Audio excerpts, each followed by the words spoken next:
For most people, a single moment in life doesn't define the decades that follow. But for Daniel Reyes, a soft-spoken man from San Diego with a quiet smile and a way of speaking that always felt careful, almost deliberate, one moment when he was just 12 years old became the memory he carried like a worn photograph in the inner pocket of his heart. It was the day he met Michael Jackson. At the time, he didn't realize that he hadn't truly expressed what he wanted to say to the man who would forever shape his life. And for 20 years he waited, through triumphs and heartbreak, through losses that shook him and joys that startled him, to finally finish that conversation. Daniel had grown up in a home where music was more than sound, it was escape. His parents worked long hours, and his father, a man of fading dreams, battled stretches of silence that seemed heavier than exhaustion. Daniel was small for his age, often quiet and painfully shy. But the moment he first heard Michael Jackson's voice, sharp, young, impossibly controlled, it felt like someone had reached through the speakers and lifted him into a world where magic wasn't a trick, but a melody.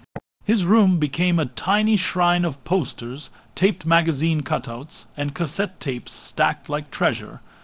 He wasn't just a fan, he was a boy who saw in Michael the best version of himself, confident, expressive, and fearless in a way Daniel didn't believe he could ever be. At 12, when his mother surprised him with tickets to a backstage meet, and greet before the HI Story Tour stop in Los Angeles, Daniel thought the moment was too big for words. He remembered every detail, the rush of the crowd, the way security moved with choreographed efficiency, the scent of fog machines and freshly wiped equipment. But what stayed with him most vividly was the quiet, dimly lit hallway where a small group of children and parents waited for Michael to arrive. Daniel clutched a drawing he had spent weeks working on, a picture of Michael on stage surrounded by beams of light, with Daniel's tiny handwritten message at the bottom, "You inspire me to be brave." When Michael finally entered the room, Daniel felt a warmth spread across him like sunlight.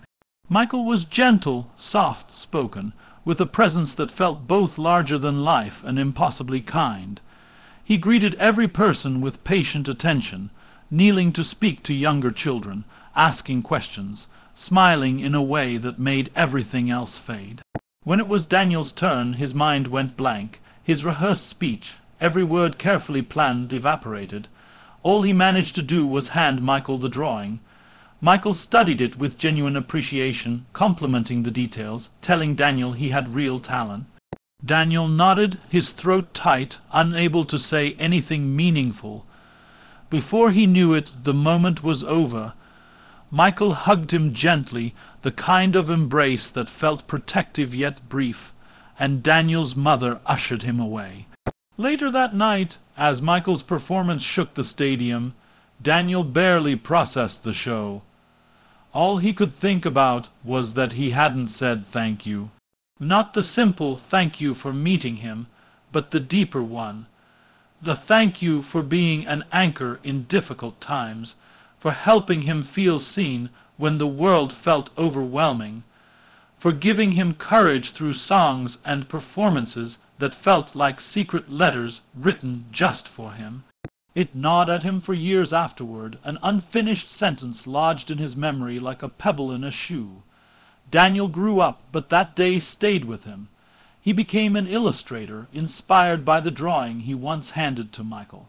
He used art the way Michael had used music, to express parts of himself he couldn't articulate in conversation. But life also grew complicated. He lost his father at 16, struggled through stages of grief that came like tides, and stepped into adulthood with responsibilities that often felt too heavy. Through it all, Michael's music remained a familiar voice. When You Are Not Alone played, Daniel felt understood. When Man in the Mirror echoed through his headphones, he felt challenged. When Smile drifted in during late nights, he felt comforted. Years turned into decades, and that unfinished thank you matured into something deeper. It wasn't just gratitude anymore, it was acknowledgment of how profoundly an artist can shape a life without ever truly knowing it. Daniel followed Michael's career from afar, occasionally imagining another meeting, one where he was older, braver, able to say everything he had held inside. But time is rarely predictable. When the news broke in 2009 that Michael Jackson had passed away, Daniel felt the world shift. He was at work, hunched over his desk, scrolling through messages from friends who knew exactly what Michael meant to him. He felt an ache that was sharper than he expected, as though he had lost a piece of his childhood. The realization that he would never speak his thank you hit harder than anything else. For days, Daniel wrestled with regret, feeling foolish for letting a moment slip by when he was 12, something he logically knew he couldn't control but emotionally couldn't release. In the months that followed, he tried to make peace with it. He attended memorial gatherings, shared stories with other fans, and filled sketchbooks with illustrations inspired by Michael. But closure still felt distant, like a door left slightly ajar. It wasn't until years later, when Daniel was in his 30s, that something unexpected happened. A friend from an online art community reached out with an odd request. Someone connected to the estate of Michael Jackson had come across Daniel's artwork online, specifically a piece he had drawn on the 10th anniversary of Michael's passing. It depicted Michael surrounded by children, each holding objects representing hope, creativity, and healing. The illustration went viral among fans, eventually catching the attention of someone who worked closely with the Jackson family's charitable initiatives. They wanted to know if Daniel would be interested in contributing artwork for a fan-dedicated gallery project in Los Angeles. Daniel felt his chest tighten. It wasn't the meeting he had once imagined, but it felt like a door he hadn't expected to open. He accepted without hesitation. When he arrived at the small, private event, he noticed something uncanny. People recognized his drawing. Fans approached him with emotion, thanking him for capturing something they felt but couldn't articulate. The gallery space was filled with memorabilia, video installations, handwritten lyrics, and letters from fans worldwide. It was there, walking through the collection, that Daniel sensed that gratitude wasn't a solitary feeling. Millions of people shared a similar connection to Michael. He wasn't alone. Near the end of the exhibit, Daniel was introduced to someone who would ultimately change the meaning of his entire journey. Karen, a former personal assistant who had worked closely with Michael. She was warm, empathetic, and incredibly perceptive. She had seen the drawing Daniel gave Michael all those years ago, because Michael had kept it. In fact, she remembered it clearly. She told Daniel that Michael frequently saved sentimental gifts from fans, especially drawings from children. Many were stored in boxes, some framed, others kept in folders he looked through occasionally when he felt nostalgic or reflective. Hearing that Michael remembered moments like those, moments Daniel feared were insignificant, brought him to tears. Karen placed a gentle hand on his shoulder and said something he would never forget. He valued the love people gave him. Even small moments meant something to him. Yours did too. Daniel felt something inside him loosen after years of being tightly wound. Karen continued, explaining that Michael loved the sincerity of children, loved the honesty in their gifts, and often spoke about how deeply he appreciated when fans expressed how his music had touched them. Michael understood gratitude, she said softly, even when it was unspoken. Then Karen surprised him again. She had arranged for Daniel to see a collection of saved drawings and letters stored in a private archive. The room was quiet climate, controlled and filled with neatly organized boxes. When she reached for a particular binder labeled Fan Art 1990s, Daniel's heart pounded, and when she opened to the familiar image of his own drawing, a little faded now, but unmistakably his, he felt his knees weaken. It was like meeting his younger self across time.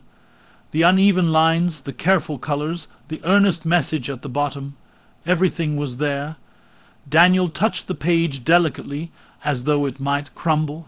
Seeing his drawing preserved among countless others made him realize something profound. Michael had received his gratitude, maybe not in the perfect words Daniel had planned, but in the gesture of a child who poured his admiration into pencil and paper. Michael had seen him, he had felt the message. Karen watched Daniel absorb this in silence before offering him a tissue. "You don't owe him a thank you," she said gently. "You already gave it." But Daniel shook his head. There was still something missing. Karen insisted he share whatever was left unsaid, not with Michael directly, but with others who loved him, with the community that continued to cherish his legacy. She invited him to speak briefly at the gallery's closing event, a space where fans and collaborators would gather to share what Michael meant to them personally. Daniel agreed, though nerves twisted in his stomach. Public speaking was never his strength, but he felt compelled to honor the moment. When he stepped up to the small podium at the end of the evening, he looked out at the crowd. Faces young and old, people united by a shared admiration, and felt something shift. For the first time, he wasn't the shy boy in a hallway unable to speak. He was an adult who had survived, grown, healed, and created because of the inspiration he received. He began quietly, his voice trembling slightly. He told the story few knew, the story of a child who had met his hero and couldn't find the words. He described the years of regret, the impact Michael had on his life, and the unexpected journey that brought him there. As he spoke, the crowd listened with stillness that felt sacred. Daniel finished with the message he had carried for 20 years. "Michael, thank you for helping me find courage when I had none. Thank you for giving a quiet kid permission to dream louder than his fears. Thank you for staying with me even when I didn't know how to tell you that you mattered." Several people wiped their eyes. Karen nodded supportively, and in that instant Daniel felt a release he had never experienced. It was closure, not through meeting Michael again, but through finally finishing the sentence that had been interrupted by time. In the weeks that followed, Daniel's artwork gained attention from fans around the world. People reached out to share their stories, their emotional connections, their gratitude. And Daniel understood something he hadn't realized as a child. When you give love to an artist who shaped your life, that love doesn't vanish, even if you never get to express it perfectly. It becomes part of a collective memory, shared among people who were touched by the same music, the same voice, the same spirit. Daniel no longer felt regret. Instead, he felt honored to be part of the community Michael had unintentionally built, a community of dreamers, believers, and creators inspired by kindness, creativity, and compassion. Through them, his thank you continued to echo. And in a quiet way, through a preserved drawing in an archive, through artwork that touched new hearts, and through a story finally told, Michael Jackson answered back.